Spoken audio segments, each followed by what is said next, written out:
পশ্চিমবঙ্গে রয়েছে বিভিন্ন প্রাচীন ঐতিহাসিক দর্শনীয় স্থান। এই বাংলার রাজধানী কলকাতায় আছে অন্যতম একটি ঐতিহাসিক স্থাপত্য ভিক্টোরিয়া মেমোরিয়াল হল।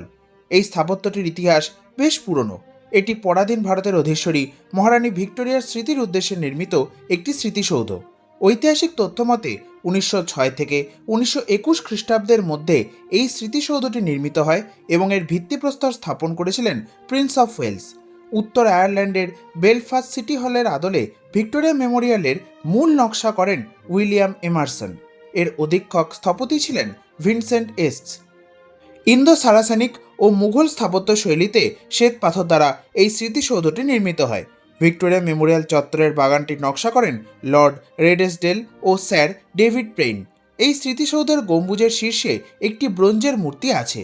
ভিক্টোরিয়া মেমোরিয়ালের ভিতরের দেওয়ালে বিভিন্ন চিত্রকলা শোভিত হয়েছে। এই স্মৃতিসৌধের সামনে রানী ভিক্টোরিয়ার ও দুটি সিংহের মূর্তি রয়েছে। ভিক্টোরিয়া মেমোরিয়াল হলটি এখন একটি সংগ্রহশালা, যেখানে বিভিন্ন রকমের প্রাচীন দুর্লভ সামগ্রী প্রদর্শিত হয়।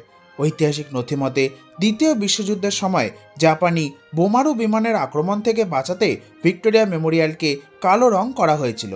বর্তমানে এটি ভারতীয় পুরাতত্ত্ব সর্বেক্ষণ বিভাগের নিয়ন্ত্রণাধীন এবং সন্ধেবেলা এই স্মৃতিসৌধে লাইট অ্যান্ড সাউন্ড শো হয়। প্রতি বছর অগণিত পর্যটক এই সুন্দর স্মৃতিসৌধে ভ্রমণ করেন। পশ্চিমবঙ্গ তথা কলকাতার পরিচয় ভিক্টোরিয়া মেমোরিয়াল হল।